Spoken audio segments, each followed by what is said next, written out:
नमस्कार साथियों, स्वागत है आपका हमारे YouTube channel history for all exam में। और जैसा कि हम एनसीईआरटी सीरीज़ को लेकर के चल रहे हैं और हमने इकोनॉमिक्स को कंप्लीट कर लिया है।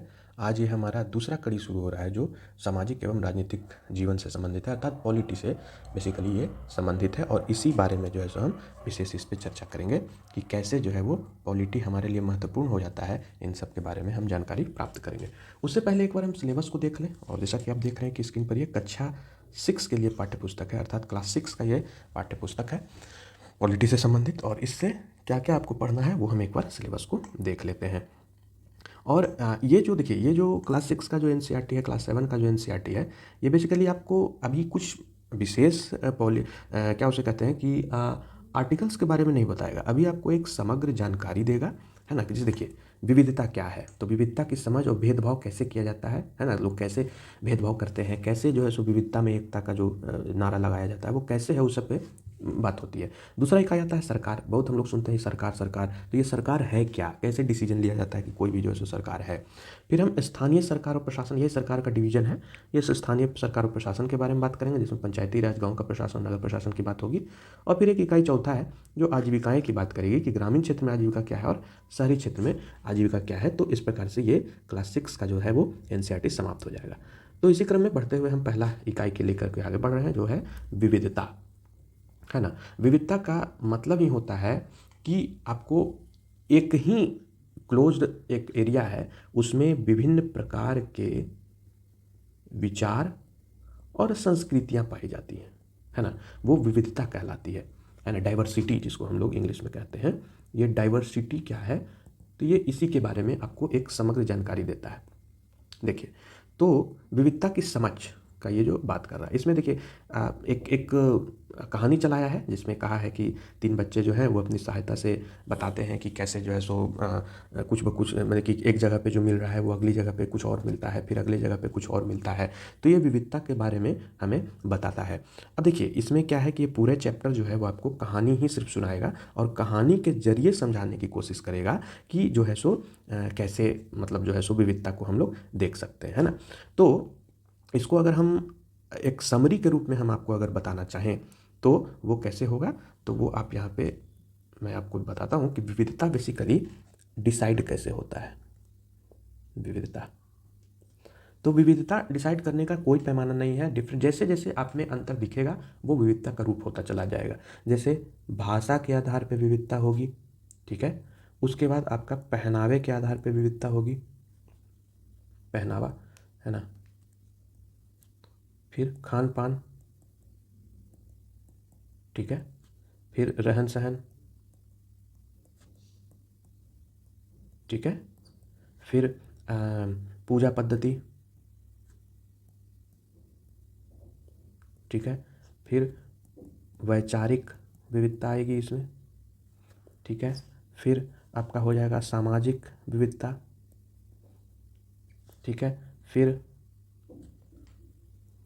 नैतिक विविधता, ठीक है। तो ये मुख्यतः ये कुछ ऐसे पॉइंट्स हैं, है ना, जो आपको विविधता को बताते हैं। कि जैसे आप एक एग्जांपल में ही समझिए ना, कि जैसे राजस्थान में जो है वो मोटे अनाज का जो है वो ज़्यादातर उपयोग किया जाता है खाद्यान्न में। लेकिन वहीं जब आप बिहार यूपी में आइएगा तो चावल का ही उपयोग ज़्यादा किया जाता है।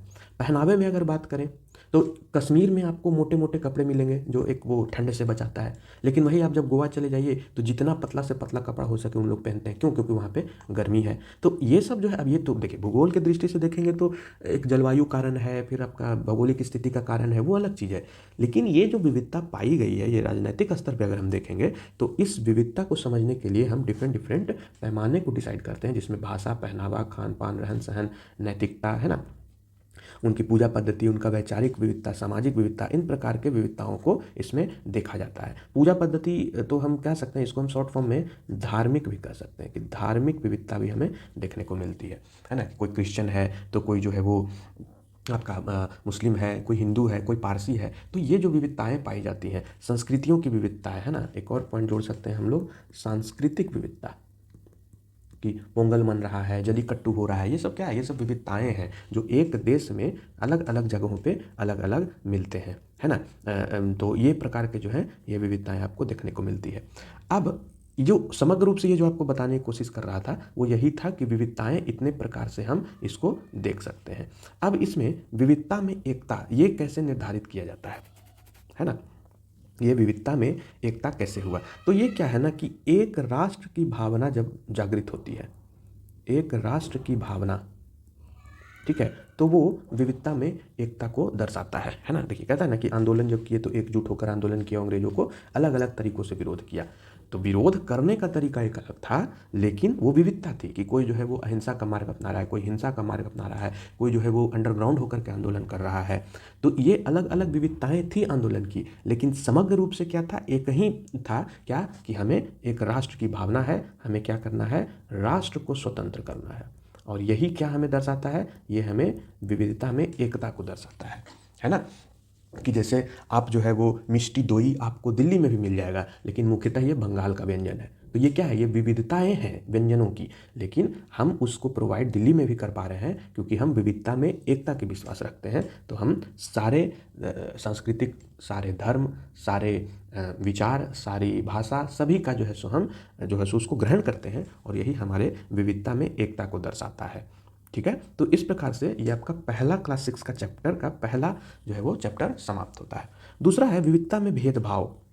अब ये विविधता में अभी तो बात हो रही थी कि विविधता में जो है वो एकता है, तो फिर ये विविधता में भेदभाव कैसे आता है? तो विविधता में भेदभाव जो है ना वो क्या होता है कि विभिन्न प्रकार के पूर्वाग्रह के कारण होता है। पूर्वाग्रह क्या होगा, जैसे अगर कोई गांव का व्यक्ति है तो उसे हम लोग अनपढ़ ही समझेंगे, उसे हम लोग बेरोजगार ही समझेंगे। तो ये पूर्वाग्रह है। हो सकता है कि जो ग्राम का व्यक्ति है वो ज़्यादा पढ़ा लिखा हुआ हो, है ना? तो ये पूर्वाग्रह जो है वो क्या होता है, ये विविधता में भेदभाव को जागृत करता है ना? ये विविधता में भेदभाव को जागृत करता है, जागृत करना। तो ये कौन कर रहा है, ये आपका पूर्वाग्रह कर रहा है। हम पहले ही डिसाइड कर लिए कि महिला जो है वो ज़्यादा पारिश्रमिक काम नहीं कर सकती है, वो सिर्फ घर की चीज़ों को ही कर सकती है। ये पूर्वाग्रह है भाई, हमने पहले ही ये डिसाइड कर लिया कि महिलाएं जो है वो हार्ड काम नहीं कर सकती हैं। लेकिन जब हम धीरे धीरे इसमें बदलाव करते हैं तब हम देखेंगे कि आज के डेट में डिफेंस में महिलाओं का वर्चस्व हो रहा है, महिलाओं की संख्या बढ़ रही है ना? आपको पुलिस विभाग में महिलाओं की संख्या बढ़ रही है। हर क्षेत्र में, जिस क्षेत्र में आप नज़र उठा करके देखिए, महिलाओं की संख्या बढ़ रही है। अगर ये पूर्वाग्रह से ग्रसित अगर हम लोग होते तो महिलाओं की संख्या इस प्रकार से हर एक विभाग में उनकी जो है सो भागीदारी को नहीं देखा जाता। लेकिन हम लोग पूर्वाग्रह से जब निकले हैं, जब हम लोग इस भेदभाव को खत्म किए हैं, तब ये जा कर के ये सारा चीज़ समाप्त होता है। उसी प्रकार से आप जातियों को ले लीजिए, अनुसूचित जाति या जनजाति हैं तो उनको हीन भावना से देखना, ये पूर्वाग्रह सेट है ना। प्राचीन भारत के इतिहास में और मध्य भारत के इतिहास में क्या हुआ, उसके आधार पर ये हम बना लेंगे कि ये व्यक्ति इस जाति का है या इस समुदाय का है तो ये गलत होगा। तो ये हमारा पूर्वाग्रह हुआ ना। स्थिति के अनुसार लोग बदलते हैं, स्थिति के अनुसार उनमें विकास होता है। आप एक बार मौका अगर किसी भी समुदाय को, किसी भी व्यक्ति को दिया जाए, अगर वो सक्षम होगा तो वो जरूर उसको विकास के रूप में प्राप्त करेगा। तो हम ये पूर्वाग्रह से जब हम हटेंगे तभी हम इस भेदभाव को खत्म कर पाएंगे, है ना?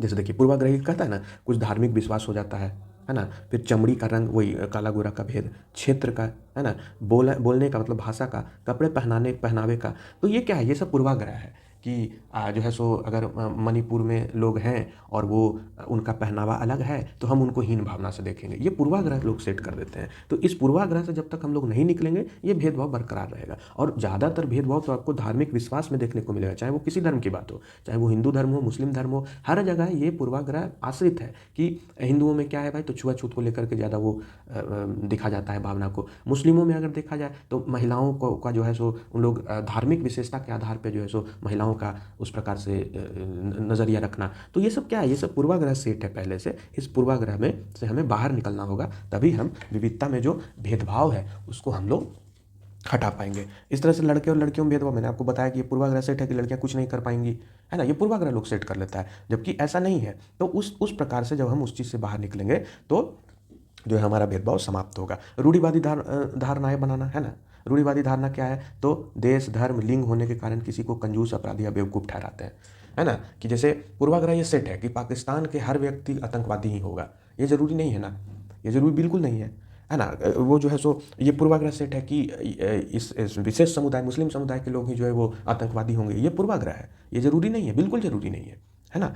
लिंग भी उसी प्रकार से कि ट्रांसजेंडर है तो उसको तो हीन भावना से ही देखना है, नहीं, ये कोई जरूरी नहीं है, ये पूर्वाग्रह सेट कर दिया जाता है, रूढ़िबद्ध धारणाएं इसको बना दिया जाता है, जिसके कारण ये स्थिति देखने को मिलती है कि हम भेदभाव की तरफ ज़्यादा आकर्षित होते हैं और लोगों से भेदभाव करना शुरू कर देते हैं, है ना। तो इसी पर एक यहाँ पे एग्जाम्पल दिया है, असमानता और भेदभाव पूर्वाग्रह और रूढ़िबद्ध धारणाओं के आधार पर जो है वो व्यवहार करना शुरू किया जाता है, और इसका जो है वो हाँ खामियाजा जो है वो बहुत भुगतना पड़ा है, प्राचीन में भी अभी के काल में भी।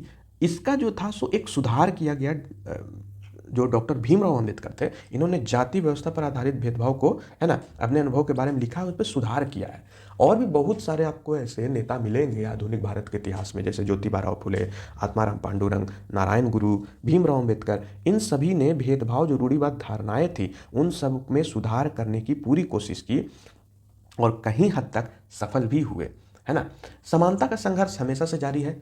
अब ये सब समझिए, ये सब जो टॉपिक जो छोटे छोटे आ रहे हैं कि जैसे भेदभाव आ गया, ठीक है, एक पहला भेदभाव आ गया, दूसरा आ गया समानता, तीसरा है स्वतंत्रता, ये सब क्या है ना, ये सब मोटे मोटे छोटे छोटे और पॉइंट्स हैं जो जब संविधान बनने लगा तो इन सब पे विशेष चर्चा की गई कि कैसे भेदभाव, समानता, स्वतंत्रता, है ना, अभिव्यक्ति की स्वतंत्रता, इन सब पे बात किया जाए और कैसे उन सबको एक मुख्य धारा में लाया जाए, है ना। शिक्षा का अधिकार, ये संघर्ष है। देखिए अब सीधी सी बात है कि अगर आपको विकास करना है तो आपको शिक्षा करना ही होगा, और जब तक शिक्षा आप नहीं लीजिएगा, शिक्षा ग्रहण नहीं करिएगा, तो आप वो भेदभाव के जंजाल में फंस के ही रहिएगा और उत्पीड़न होते रहेगा। इन सभी के लिए, सभी इस भेदभाव से अगर निकलना है, स्वतंत्रता से हमें उस तरह का स्वतंत्रता चाहिए, तो हमें शिक्षा प्राप्त करनी ही पड़ेगी, और इन्हीं सबको ध्यान में रख करके संविधान का निर्माण किया गया, ठीक है। जो अगले क्लास की एनसीईआरटी में पढ़ना है 7th और 8th में, आपको बहुत विस्तार से इस चीज़ पे मिलेगा। अभी सिर्फ आपको छोटे छोटे टर्म से जो है सो ये परिचय करा रहा है ये बुक, कि जैसे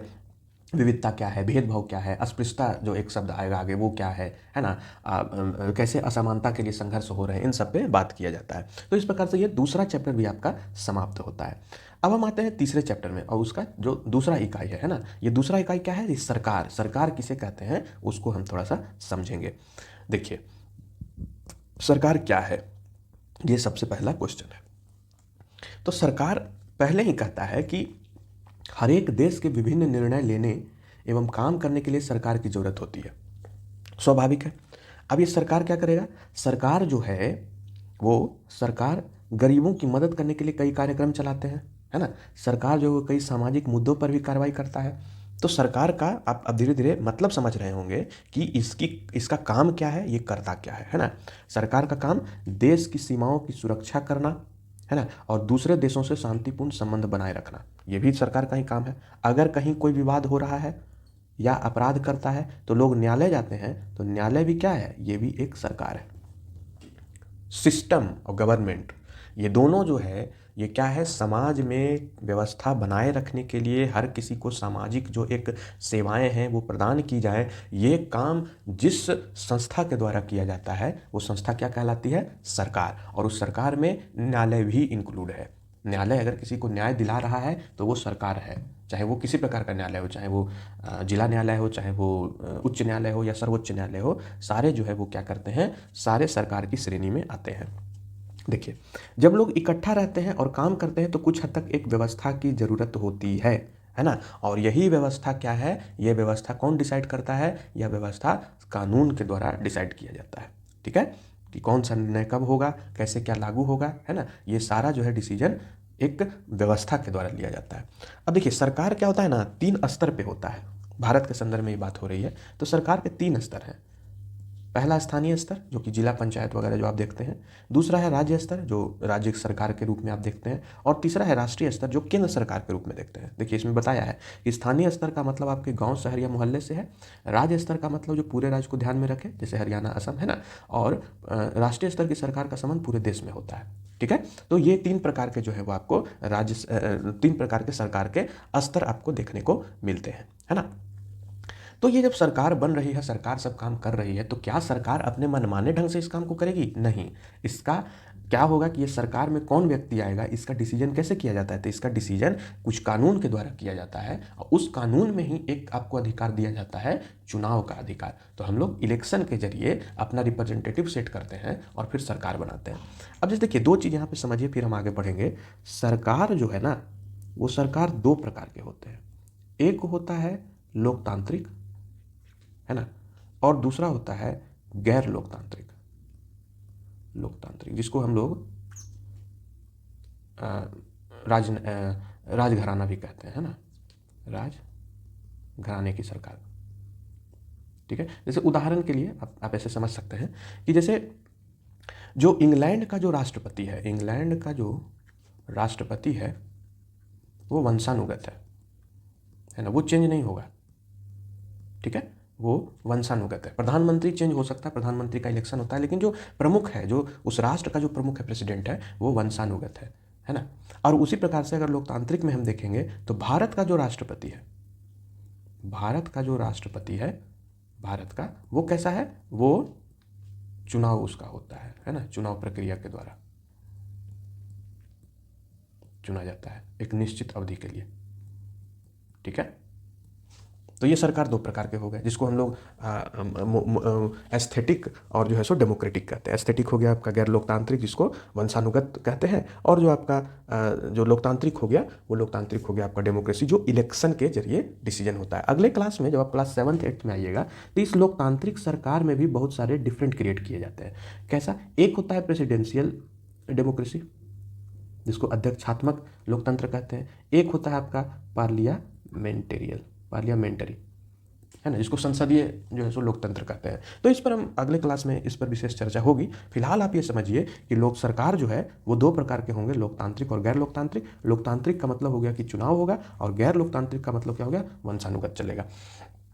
अब देखिए, सरकार कानून बनाती है, ठीक है, और यह देश में रहने वाले सभी लोगों को वे कानून मानने होते हैं, है ना। और ये क्या होता है, ये कानून जो है वो सभी पे लागू होता है, मतलब रूल ऑफ लॉ यही कहते हैं कि ये सभी पर मान्य है, छोटा बड़ा उससे मतलब नहीं है, कानून है तो वो सभी पे मान्य होगा। विधि का शासन, है ना, रूल ऑफ लॉ, विधि का शासन, यही विधि का शासन कहलाता है ना।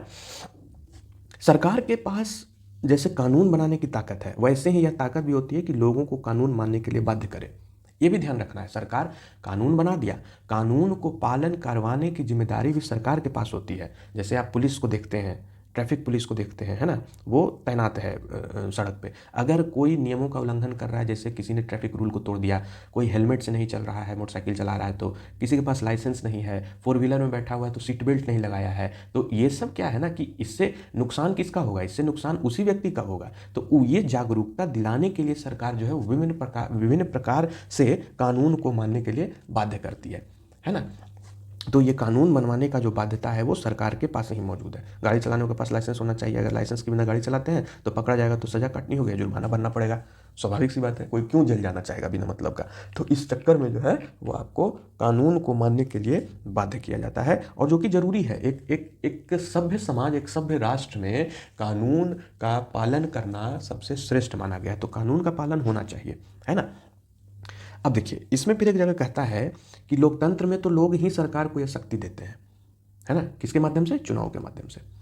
तो इसका मतलब क्या हुआ कि अगर संविधान, जब हम आगे पढ़ेंगे जो प्रियम्बल है, we the people of India, हम भारत के लोग, तो ये जो संविधान को शक्ति मिल रही है वो कहाँ से मिल रही है, लोगों से मिल रही है। तो सरकार को अगर शक्ति मिल रही है तो कहाँ से मिल रही है, लोगों से मिल रही है। और लोग इसको शक्ति कैसे दे रहे हैं, तो चुनाव के जरिए दे रहे हैं, है ना। चुनाव के जरिए अपने प्रतिनिधि के रूप में किसी व्यक्ति को वो चुनते हैं, और फिर वो कानून बनाएगा और देश को आगे चलाएगा एक निश्चित अवधि के लिए। जैसे भारत में 5 साल के लिए एक सरकार बनती है, तो वो आगे है, वो सब आगे बात होगी। अभी आपको एक विशेष आइडिया दिया जा रहा है कि सरकार क्या काम करेगी, कानून कैसे काम करता है, उस सब पे बात होती है। अब देखिए, लोकतंत्र में सरकार को अपने निर्णयों एवं उठाए गए कदमों का आधार बताना होता है और सफाई भी देनी होती है।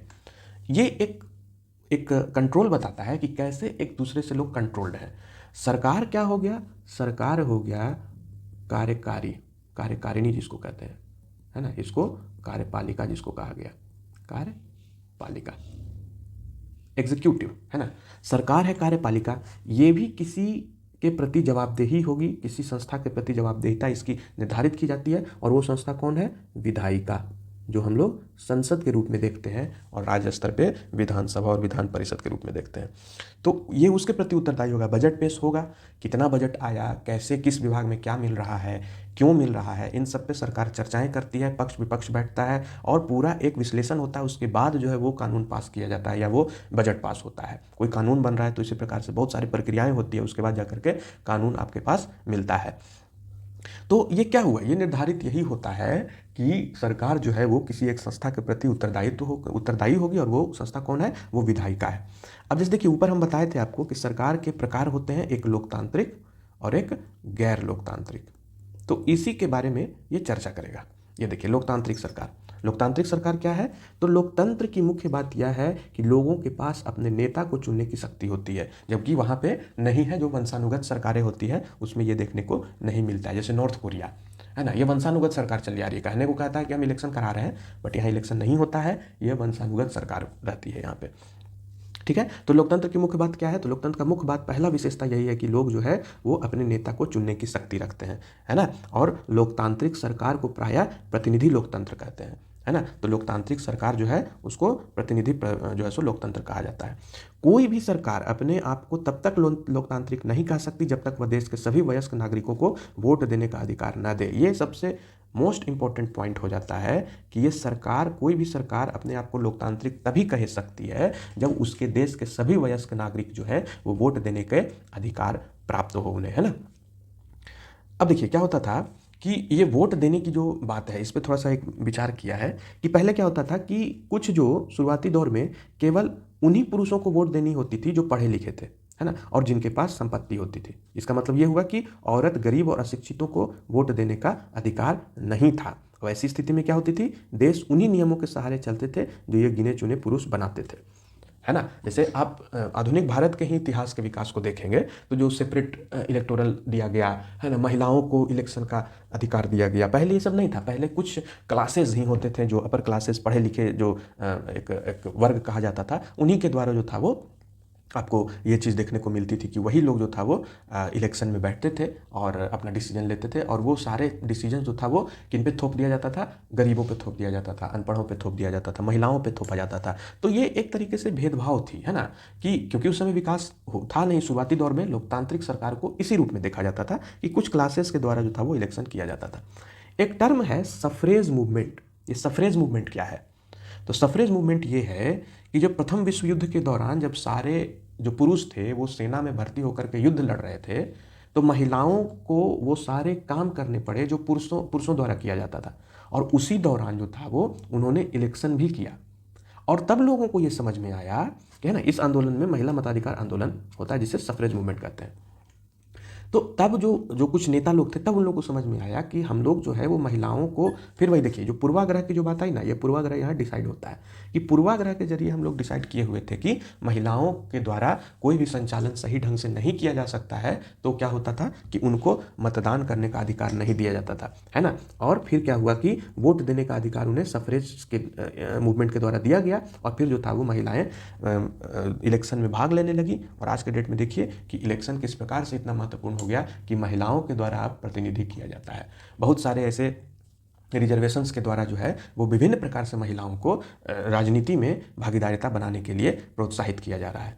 अब जैसे देखिए एक हिस्ट्री के रूप में आप ध्यान रख सकते हैं कि अमेरिका में औरतों को वोट देने का अधिकार 1920 में, और इंग्लैंड की औरतों को यह अधिकार 1928 में मिला था, है ना। तो इस प्रकार से जो है वो आप देख सकते हैं कि कैसे जो है वो भेदभाव किया जाता था।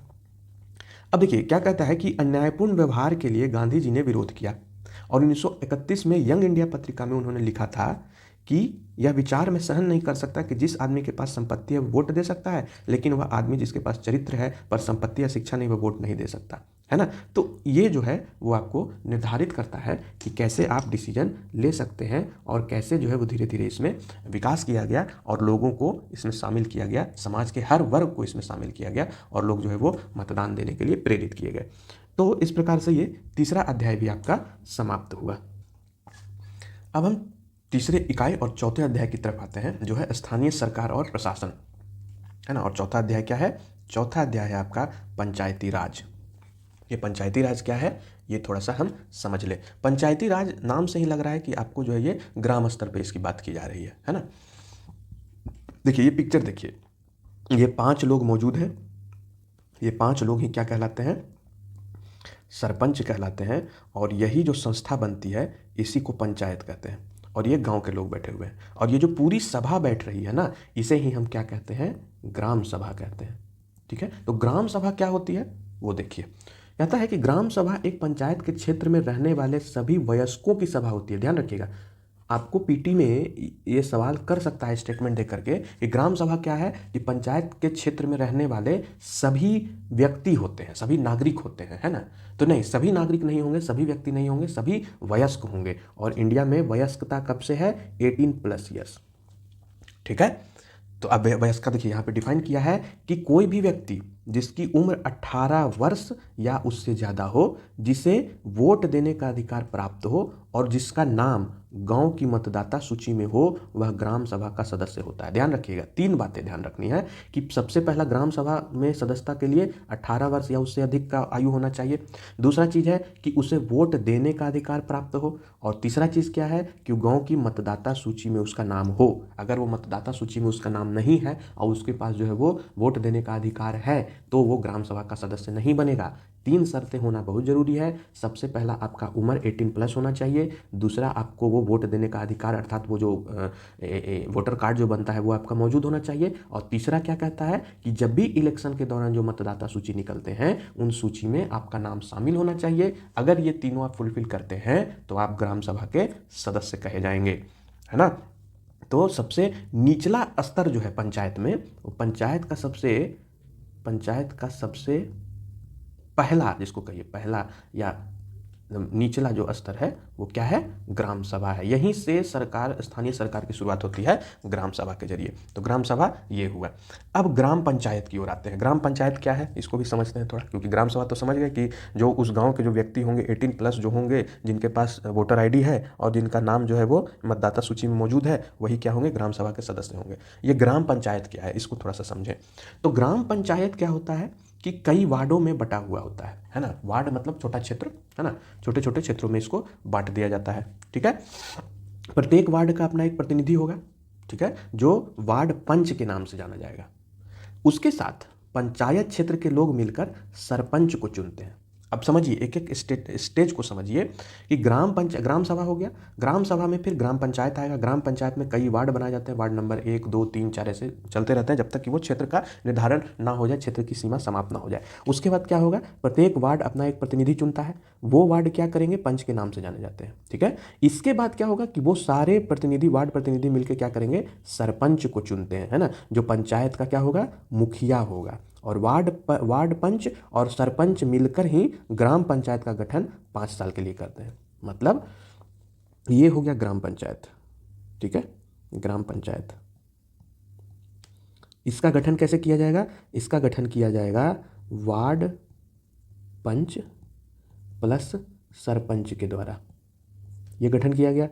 वार्ड पंच और सरपंच को कौन चुनेगा?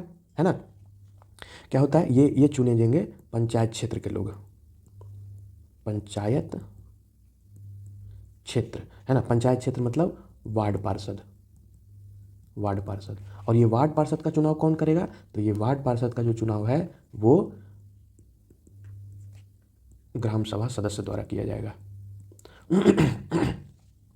तो इस प्रकार से ये हायरार्की चलती है स्थानीय सरकार ग्राम पंचायत में कि कैसे इसका डिसीजन किया जाता है। अच्छा, ये चीज़ तो हो गया। अब देखिए कि ग्राम पंचायत का एक सचिव होगा, ठीक है, और वो ग्राम सभा का भी सचिव होगा। और सचिव का चुनाव नहीं होता, उसका सरकार द्वारा नियुक्ति की जाती है। जैसे आप पंचायत वेब सीरीज देखे होंगे तो उसमें जो सचिव जी हैं वो चुन के नहीं आए हैं, वो क्या हुआ है? उनकी भर्ती की गई है, उनका एग्जाम्स के जरिए भर्ती कराया गया है और उस प्रकार से वो पंचायत सेक्रेटरी बन के आए हैं, है ना? तो एक वो अधिकारी के रूप में है ना, वो एक प्रशासनिक अधिकारी है, प्रशासन का वो काम देखेगा। तो वो क्या हो गया? पंचायत, ग्राम पंचायत का एक सचिव हो गया।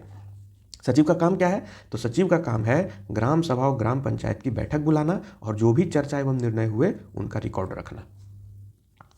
तो ये है आपका ग्राम पंचायत के सचिव का कार्य, है ना?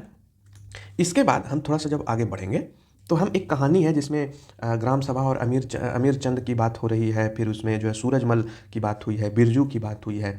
तो इसमें कहा क्या गया कि लोग जो है वो कैसे डिसाइड होगा गरीबी रेखा का, उस पर ये बात किया जाता है। देखिए, ग्राम पंचायत का कार्य क्या होगा। ग्राम पंचायत पूरे गांव के हित में निष्पक्ष रूप से काम कर सके, इसमें ग्राम सभा की महत्वपूर्ण भूमिका है। ठीक है, ग्राम सभा की बैठक में क्या होगा, ग्राम पंचायत जो है अपनी योजना लागू लोगों के सामने रखता है। ठीक है, ग्राम सभा पंचायत को मनमाने ढंग से काम करने से रोक सकती है। ये समझिए ग्राम सभा का इंपॉर्टेंस कितना है, वो इन सब पॉइंट से मिल सकता है ना। और ग्राम सभा जो क्या है, चुने हुए प्रतिनिधियों पर नजर रखने और लोगों के प्रति उन्हें जिम्मेदार एवं जवाबदेह बनाने में महत्वपूर्ण भूमिका निभाती है। जैसे पंचायत में एक टर्म चला है कॉल आउट या कॉल बैक। तो कॉल बैक का मतलब ये हुआ कि ग्राम सभा के सदस्य लोग ये देखेंगे कि क्या पंचायत के जो प्रतिनिधि हैं वो सही ढंग से काम कर रहे हैं या नहीं। अगर सही ढंग से काम नहीं कर रहे हैं तो उन्हें कॉल बैक अधिकार के जरिए जनमत संग्रह कराया जाता है, और उस व्यक्ति को जो पंचायत में बैठा हुआ है, अगर वो मनमाने ढंग से अपने पद का दुरुपयोग कर रहा है तो उसे उस पद से हटा दिया जाएगा, उसे वापस बुला लिया जाएगा। वापस बुलाना है ना, ये एक प्रक्रिया है, जिसके कारण क्या होता है ना कि जो पंचायत में जो व्यक्ति चुन के आया है वो अपना प्रतिनिधि देगा, वो अपना कार्य सही ढंग से करेगा। क्योंकि अगर नहीं करता है तो कॉल बैक तो ग्राम सभा के पास अधिकार है ही। ये एमपी वाले क्षेत्र में आपको ज़्यादा ये देखने को मिलेगा, एमपी, छत्तीसगढ़, इस सब में इस अधिकार का ज़्यादा प्रयोग किया जाता है ना। अब ग्राम पंचायत का देख लेते हैं कार्य क्या होगा। तो ग्राम पंचायत की नियमित रूप से बैठक होती है ना। उसका मुख्य काम क्या है, उसके क्षेत्र में आने वाले गांव में विकास कार्यक्रम लागू करवाना। यह ग्राम पंचायत का काम हो गया कि वो उसके गांव में जो भी मुख्य काम हो रहे हैं उन सबको वो प्रोत्साहित करा के उसका कार्यान्वयन कराना, है ना। कुछ राज्यों में क्या होता है कि ग्राम सभा काम करवाने के लिए समितियां बनाती है, जैसे निर्माण समिति, है ना, फिर आपका हो गया कि जल समिति, फिर हो गया आपका शिक्षा समिति। तो इस प्रकार से विभिन्न समितियां बनाई जाती हैं, और क्या होता है कि वहाँ पे विभिन्न प्रकार के विकास उस समितियों के आधार पर किए जाते हैं। जैसे निर्माण समिति है तो निर्माण समिति में क्या होगा, स्कूल बनेगा, उस समुदाय में जिस धर्म के लोग हैं उसके हिसाब से एक मंदिर या मस्जिद बनवा दिया जाएगा, बैठने के लिए चबूतरा बनवा दिया जाएगा, पानी के लिए कुआं का जो है सो पुनरुद्धार किया जाएगा। तो इस प्रकार से विभिन्न जो काम किए जाते हैं वो समितियों के द्वारा ही किए जाते हैं, जिसे हम लोग पंचायत समिति के रूप में जानते हैं। ठीक है, पंचायत के 3 स्तर हैं। अब ये 3 स्तर को आप समझिए, है ना। पंचायत क्या है, पंचायती राज व्यवस्था क्या है, एक ऐसी प्रक्रिया है जिसके द्वारा लोग अपनी सरकार में भाग लेते हैं। ठीक है, ग्राम पंचायत क्या हो गया, तो पहला जो है वो हो गया पंचायती राज। ठीक है, और फर्स्ट क्या हो गया, ग्राम पंचायत। ग्राम पंचायत के बाद दूसरा स्तर क्या होता है, विकास खंड, जिसको हम लोग ब्लॉक कहते हैं। ब्लॉक डेवलपमेंट जो होता है वो आपका विकास खंड कहलाता है ना। इसे जनपद पंचायत या पंचायत समिति कहते हैं। ठीक है, यानी एक पंचायत समिति में कई ग्राम पंचायतें होती हैं। आ गया समझ में। इसके बाद क्या होता है कि तीसरा स्तर जो होगा वो क्या होगा, जिला परिषद का होगा। देखिए लिख रहा है, पंचायत समिति के ऊपर जिला पंचायत या जिला परिषद होता है। तीसरा स्तर क्या होगा, जिला परिषद होगा, है ना, जो एक जिले के स्तर पर विकास की योजनाएं बनाता है। ठीक है, और पंचायत समिति की मदद से जिला परिषद सभी पंचायतों में आवंटित राशि की वितरण की व्यवस्था करती है। तो आपको समझ में आ गया कि जो फर्स्ट स्टेज है वो क्या है, वो है जिला परिषद। जिला परिषद, ठीक है। इसके नीचे कौन है, तो इसके नीचे है आपका पंचायत समिति। पंचायत समिति, और इसके नीचे कौन है, इसके नीचे है ग्राम पंचायत। और इसको अगर हम तोड़ दें तो इस ग्राम पंचायत के नीचे कौन है, ग्राम सभा है। ठीक है, और ये ग्राम सभा को फिर हम बताए हैं कि वो किस तरह से मुखिया बनता है, फिर पंच है, सरपंच है, पंचायत वार्ड है। तो इस प्रकार से ये जो है हायरार्की पूरी पंचायत स्तर को बताती है। जिला परिषद, पंचायत समिति और ग्राम पंचायत, ये 3 प्रकार के स्टेज दिए गए हैं पंचायत में। इस प्रकार से आपका ये चौथा अध्याय भी समाप्त होता है जो लोकल गवर्नेंस को बताता है ना। अब 5वां अध्याय है वो है गांव का प्रशासन। वो गांव का प्रशासन कैसे है वो निर्धारित किया जाता है। जैसे देखिए, अगर मान लेते हैं कि गांव में सब कुछ सही तरीके से चलेगा, ये आइडियल सिचुएशन है, लेकिन कहीं मतभेद हो सकता है ना, कहीं भूमि विवाद हो सकता है, कहीं चोरी डकैती कुछ भी हो सकता है। उन सब का निर्धारण कैसे किया जाएगा उस चीज़ पे जो है सो प्रशासन बात करती है। जैसे अगर गाँव के प्रशासन में सबसे महत्वपूर्ण क्या है, एक पुलिस थाने का निर्माण, है ना, पुलिस थाना का निर्माण। पुलिस थाना निर्माण जरूरी है क्योंकि ये स्थानीय स्तर पर न्याय दिलाती है। स्थानीय स्तर पर न्याय दिलाती है। ठीक है, इसमें भ्रष्टाचार है क्या है वो अलग मुद्दा है, लेकिन आइडियल सिचुएशन से अगर हम समझें तो ये पुलिस थाना क्या करेगी, स्थानीय स्तर पर शीघ्र न्याय दिलाने की कोशिश करती है। ठीक है, देखिए कहता है ना कि हर पुलिस थाने का एक कार्यक्षेत्र होता है जो उसके नियंत्रण में होता है। यानी सबसे महत्वपूर्ण अगर कोई ग्राम स्तर पे या छोटे स्तर पे कहीं पे भी प्रशासन चलाना है तो हमें कानून लेना होगा, जो हमने पहले ही कुछ पहले पिछले अध्याय में पढ़ा है कि विधि का शासन। जो विधि का शासन है उसका पहला प्रतिनिधि कौन बना लोअर लेवल पे, तो वो पुलिस थाना बना। तो पुलिस थाना क्या है, विधि का शासन होगा। ठीक है, पुलिस थाने में होने वाला काम क्या है, अगर इसको हम देख लें तो क्या है, इसमें एफआईआर दर्ज होना, एफआईआर दर्ज होगा। दूसरा चीज़ क्या है, अपराधी को जेल में डाला जाएगा, अपराधी को जेल में। ठीक है, फिर क्या होगा, क्षेत्र का जांच करना। तो जितने भी दीवानी और फौजदारी मामले होंगे उन सभी का निर्धारण कौन होगा, ये पुलिस थाना करता है। दूसरा है राजस्व विभाग। राजस्व विभाग क्या होगा, राजस्व विभाग बेसिकली भूमि से संबंधित होता है कि कौन सा भूमि कितना होगा, जमीन का जो अपना रिकॉर्ड है ना, वो ग्राम स्तर पे कौन रखता है, तो वो पटवारी रखता है। जमीन को नापना, उसका रिकॉर्ड रखना पटवारी है। कहीं कहीं जैसे यूपी में अगर जाइएगा तो इसको लेखपाल कहेंगे। ठीक है, वहीं अगर आप गुजरात, राजस्थान और एमपी में हैं तो आप इसको पटवारी ही कहेंगे। ठीक है, उसी प्रकार से कहीं आप और आगे चले जाइए तो इसको राजस्व अधिकारी कहेंगे, राजस्व अधिकारी, बंदोबस्त अधिकारी। तो ये सारे जो अधिकारी आप देख रहे हैं या जो भी पद देख रहे हैं, ये इनका काम क्या है, कहीं कहीं पे देखिए कानून को कहते हैं, कहीं कहीं पे कर्मचारी है, ग्रामीण अधिकारी वीडीओ जिसको कहा जाता है, विलेज डेवलपमेंट ऑफिसर। तो इस प्रकार से क्या है, इन लोगों का काम क्या है, इन लोगों का काम है कि भूमि का रिकॉर्ड रखना, है ना। भूमि का रिकॉर्ड रखेगा तो किसी प्रकार से किसी को कोई प्रॉब्लम नहीं होगी, भूमि का विवाद नहीं होगा, है ना। देखिए आमतौर पे पटवारियों के पास खेत नापने के अलग अलग तरीके होते हैं। कई जगहों पर वह एक लंबे लोहे की जंजीर का इस्तेमाल करते हैं, इसे जरीब कहते हैं, है ना। तो ये जो है वो क्या होता है कि जैसे खेत की नापी करवाना, प्लॉटिंग कराना, सर्वेइंग कराना, तो भूमि से संबंधित जितने भी राजस्व काम होंगे, है ना, वो कौन निर्धारित करेगा, वो वहाँ का पटवारी, जो सबसे फर्स्ट लेवल माना जाएगा ग्राम स्तर पे अधिकारी को, वो यही होता है। ये देखिए एक नक्शा दिखाया गया है कि कैसे लेखा जोखा किसी भी भूमि का रखा जाता है। ये हो गया नक्शा और ये हो गया उसका फैक्चुअल एक रिकॉर्ड, है ना। खसरा, जिसको देखिए एक टर्म है खसरा, ये खसरा यहाँ पे रखा जाता है। खसरा, खतिहान, ये सब जो कहे जाते हैं, ये भूमि के जो है वो विभिन्न प्रकार के मापन के लेखा जोखा का तरीका है। ठीक है, अब देखिए क्या होता है कि इसमें जिले के जो उपखंड को कई नाम से जाना जाता है, जैसे तहसील, तालुका इत्यादि।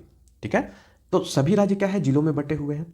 ठीक है, और जमीन से जुड़े मामलों की व्यवस्था के लिए इन जिलों को छोटे खंडों में बांट दिया गया और कुछ खंडों को क्या किया गया, तहसील या तालुका कहा जाता है। ठीक है, मतलब जितना हो सके आप डिसेंट्रलाइज करिएगा, उतना ही आपका गवर्नेंस जो है वो मजबूत रहेगा। तो यहाँ से हमें एक चीज़ सीखने को मिलता है कि जितना आपका डिसेंट्रलाइजेशन होगा, है ना, जितना आपका जो केंद्रीय एक शासन है, आप जितना उसको स्तर पे तोड़िएगा, उतना ही आपका जो है वो कानून व्यवस्था, प्रशासनिक व्यवस्था मजबूत रहेगी। तो इस प्रकार से ये आपका चौथा अध्याय जो है वो आपका समाप्त हुआ। अगले पांचवा अध्याय की समाप्ति इसी से हो गई। अब अगला हम चलते हैं नगर प्रशासन, जो कि अध्याय छठा है। अब हमने अभी बात किया था गांव प्रशासन के बारे में, अब हम नगर प्रशासन के बारे में बात करेंगे। ये नगर प्रशासन क्या होगा, तो नगर प्रशासन हो गया आपका जो नगर निगम से संबंधित है, नगर परिषद से संबंधित है, उसे हम लोग नगर पंचायत कहते हैं, है ना। तो ये देखिए, ये निगम, पार्षद और प्रशासनिक कर्मचारी, ये हो जाएगा इलेक्शन के जरिए, इलेक्शन के जरिए चुने जाते हैं। और ये क्या हो गए, ये ऑफिसर्स हो गए। ठीक है, तो ये क्या होता है इसके बारे में थोड़ा सा हम जानते हैं। पार्षदों की समितियां एवं पार्षद विभिन्न मुद्दों पर निर्णय लेने का काम करती हैं। ठीक है, और ये जो है वो क्या करती है, और वहीं उन्हें लागू करने का काम कौन करेगा, कमिश्नर और प्रशासनिक कर्मचारी करते हैं। ये पार्षद क्या हो गए, एक वार्ड के अंदर की समस्या होती है तो वार्ड के लोग पार्षद से संपर्क करते हैं। ठीक है, तो सेम वही गांव का ही इसमें कैटेगरी अपनाया गया है कि पहले एक नगर निगम जो है वो नगर पंचायत को पहले कुछ क्षेत्रों में बांट दिया जाएगा, वार्डों में बांट दिया गया। तो वार्ड 1, 2, 3, 4 इस प्रकार से बट गए। इन सभी के प्रतिनिधि मौजूद रहेंगे। इन सभी के प्रतिनिधि जो है वो कहाँ आएंगे, वो आ जाएंगे आपके पार्षद में, है ना। ये पार्षद हो जाएंगे और पार्षद क्या करेगा, ये विभिन्न कामों को और मुद्दों को निर्णय लेगा और उनको लागू करने का काम कौन करेगा, कमिश्नर करेगा या प्रशासनिक कर्मचारी करता है। ठीक है, तो इस प्रकार से नगर में जो प्रशासन है वो ऐसे ही चलता है ना। नगर निगम को पैसा कहाँ से आता है, अब इस पर एक सवाल उठता है कि नगर निगम को पैसा कहाँ से आता है। तो जिन लोगों के अपने घर होते हैं उन्हें संपत्ति कर, है ना, पानी और अन्य सुविधा है तो उनके लिए उन्हें कर देना होगा। जितना बड़ा घर उतना ज़्यादा कर। तो बिजली कर, पानी कर, भूमि कर, है ना, हाउस टैक्स, ये सब जितने प्रकार के जो विभिन्न टैक्स लिए जाते हैं वो सब क्या होता है, आपका नगर निगम उसका वही जो है वो स्रोत है। शिक्षा पर भी कर होता है, तो ये उसके कुछ स्रोत हैं। आगे क्लास में और विस्तार से बताया जाएगा कि कौन सा अनुच्छेद किस चीज़ पे कैसे लागू किया जाता है। अभी आपको सिर्फ एक आइडिया दिया जा रहा है कि कैसे कैसे जो है सो राजस्व स्रोत या विभिन्न प्रकार के जो प्रशासन इसमें काम करते हैं वो कैसे करते हैं, उस पर विचार किया गया है ना। और देखिए इसी में जो ये लोगों का विरोध है, ये लोगों का विरोध क्या है, तो लोगों का विरोध ये होता है कि महिलाओं को, है ना, जो है सो जैसे देखिए क्या है, इसका समझिए ऐसे कि जैसे नगर निगम है, ठीक है, तो नगर निगम में विभिन्न विभाग बांट दिए जाते हैं। जैसे सफाई का अलग हो गया, जलापूर्ति का अलग हो गया, ठीक है, उसके बाद खाद्यान्न का अलग हो गया, विकास का अलग हो गया,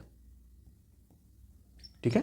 तो ये क्या हो रहा है कि नगर निगम में जितने भी कार्य होंगे उन सभी का निर्धारण नगर पंचायत और नगर निगम जो मेन एडमिनिस्ट्रेटिव, जो हेड एडमिनिस्ट्रेटिव कहा जाएगा इसको, ये इसके द्वारा किया जाता है। और इन सभी की पूर्ति अगर नहीं हो रही है तो लोग क्या करेंगे, लोग विरोध करेंगे। और इस विरोध की सुनवाई कौन करेगा, नगर निगम का अधिकारी, जिसको कमिश्नर कहते हैं। और ये कहाँ से चुन के आता है, तो ये स्टेट PCS से चुन के आता है ना। ये नगर, जिसको म्युनिसिपल कॉरपोरेशन का कमिश्नर कहते हैं, तो वो वहाँ से चुन के आता है। तो ये एडमिनिस्ट्रेशन उसी प्रकार से काम करती है ना।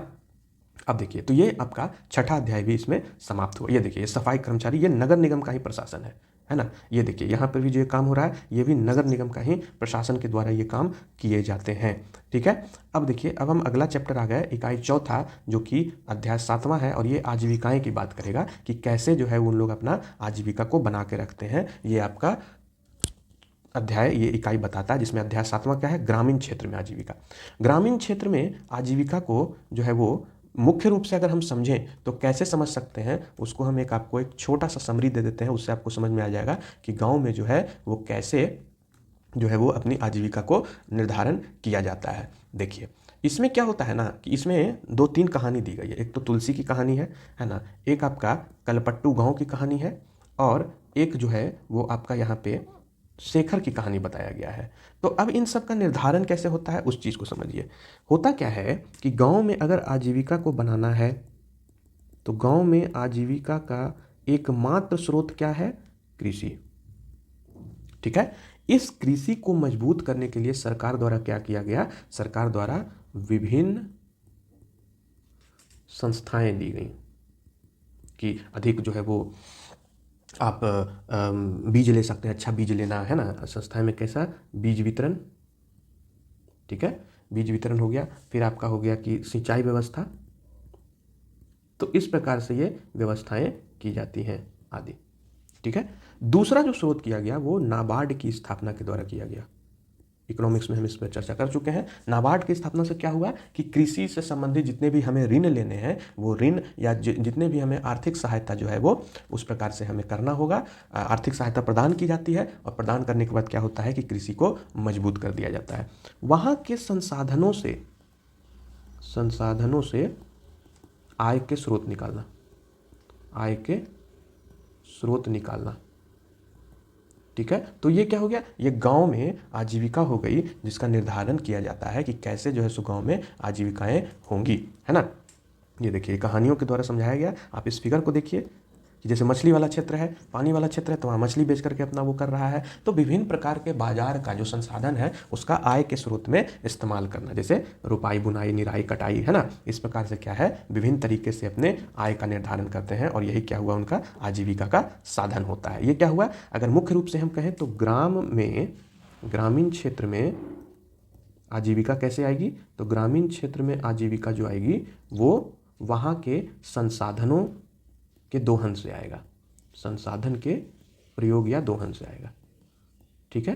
तो ये ग्रामीण क्षेत्र की आजीविका हो गई कि भाई अगर मान लेते हैं कोई तटीय क्षेत्र में कोई गांव बस रहा है, तो वहाँ क्या होगा, विभिन्न प्रकार के जो जलचर मौजूद होंगे जो खाने योग्य हैं, उन सब का जो है सो विपणन करके जो है सो इस प्रकार से अपनी आजीविका को निर्धारण कर सकते हैं, है ना। कुछ जो है सो फसल है, कुछ खेती है, कुछ आपका वाणिज्यिकरण से जो है सो आपका बागवानी किया जा रहा है, मध पालन, है ना, मध का निकालना, मधुमक्खी पालन, सिल्क वॉर्म का पालन, तो ये सब क्या है, ये सब आजीविका का स्रोत है। अध्याय 8वां जो है वो शहरी क्षेत्र में आजीविका को बताता है। इसका देखिए मुख्यतः बस यही है, उद्योग उद्योगों में काम, कारखानों में काम, ठीक है, कंपनियों में काम। यहाँ पे देखिए, वहाँ पे गांव में एक चीज़ था, डिमेरिट्स ये था कि सीमित था, संसाधनों के द्वारा ही काम करना है। यहाँ पे आपके विभिन्न ऑप्शनल मिल जाते हैं, इसलिए पलायन होता है। ग्राम से जो शहर की ओर लोग पलायन करते हैं ना, ये जो पलायन होता है वो क्यों होता है? तो वो आजीविका के स्रोत के कारण ही होता है, ये ध्यान रखिएगा।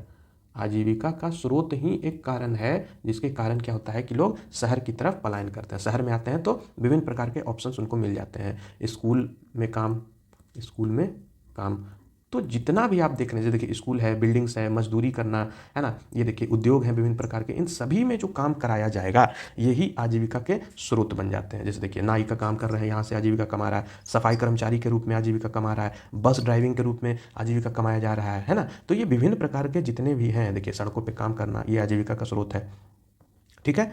इसके बाद आपके पास विभिन्न प्रकार के कारखाने में काम करना, उद्योगों में काम करना, बाजारों में काम करना, ये सब क्या है? ये जो है सो आपका आजीविका का स्रोत बनता है, किसमें? शहरी निकाय में। और देखिए विभिन्न आपके जो कारखाने हैं वो एक निश्चित समय के अनुसार यहाँ पे काम किया जा रहा है। सिलाई में ये महिला सिलाई की काम कर रही है, तो ये क्या हो गया? ये आपके पास ऑप्शनल हो गए कि कपड़े हमें सिलने हैं तो उनका आपको मिलेगा। दफ्तर में जो है वो विभिन्न प्रकार के छुट्टी और बाकी चीज़ों के द्वारा जो है सो आजीविकाएँ प्रदान की जाती हैं, है ना। और इस प्रकार से ये आपका 8th चैप्टर समाप्त हुआ और आपका क्लास 6 का NCERT भी समाप्त हुआ। अब समग्र रूप से अगर हम देखेंगे तो क्लास 6 के NCERT पॉलिटी से आप क्या सीखे हैं उसके बारे में एक चर्चा कर लेते हैं। हमने सबसे पहले जाना कि विविधता क्या है, ठीक है। तो एक क्षेत्र में विभिन्न प्रकार के जो संस्कृति विचार पाए जाते हैं वो विविधता का क्षेत्र बनते हैं। दूसरा हमने जाना भेदभाव, तो ये पूर्वाग्रह और रूढ़िवादी धारणा से ग्रसित होता है, इससे अगर सुधार किया जाए तो भेदभाव से हम पार पाएंगे। तीसरा था कि सरकार किसे कहते हैं, तो इस पर भी हमने जाना कि जो समाज में सारे कानून व्यवस्था को बनाए रखने में जो एक संस्था कार्यरत है वो सरकार कहलाती है। चौथा हमने सरकार के स्तर को जाना, सरकार के स्तर क्या? अर्थात पंचायत से संबंधित। पंचायत कहाँ? ग्राम पे भी और शहर में, दोनों स्तर पे पंचायतों को हमने देखा। शहर में उसे नगर निगम के रूप में जाना गया और ग्राम में उसे पंचायत के रूप में जाना गया। पांचवा जो हमने देखा आजीविका, आजीविका कैसे? ग्राम में और शहर में। तो ये आपको एक ओवरऑल जानकारी दिया कि क्या क्या हमें राजनीति पढ़ने के दौरान हमें क्या क्या पता होना चाहिए, है ना। इसलिए देखिए इस बुक का क्या नाम था? राजनीतिक एवं सामाजिक, है ना, अर्थात पॉलिटिकल एंड सोशल लाइफ कैसा होता है किसी देश का, वो हमें निर्धारण कराया गया है, बताया गया है इस क्लास 6 के NCERT पॉलिटी के जरिए। अब हम क्लास 7 की जब NCERT पढ़ेंगे तो धीरे धीरे हम डीप में जाएंगे और पता करेंगे कि सरकार का चुनाव किस प्रकार से होता है, डायरेक्ट इलेक्शन क्या है, इनडायरेक्ट इलेक्शन क्या है, संसद कैसे काम करती है, तो विभिन्न संस्थाओं के कार्य जो हैं वो हम देखेंगे। तो फिलहाल के लिए इतना ही। आप हमारे चैनल से जुड़े रहिए, दृष्टि फॉर ऑल एग्जाम, है ना। हमारा जो टेलीग्राम चैनल है दृष्टि फॉर ऑल एग्जाम, आप उससे भी जुड़े रहिए, आपको विभिन्न प्रकार की वहाँ पे अपडेट्स मिलते रहेंगे, है ना। और हमारे यूट्यूब चैनल से आप जुड़े हैं तो आपको UPSC, UPPCS और बाकी NCERT प्रोग्राम, BPSC प्रोग्राम भी सारे चलाए जा रहे हैं जो विभिन्न परीक्षाओं में आपके लिए सहयोगी साबित होंगे, है ना। तो इसी प्रकार से अपनी तैयारी को जारी रखिए। मिलते हैं अगले वीडियो में, तब तक के लिए धन्यवाद।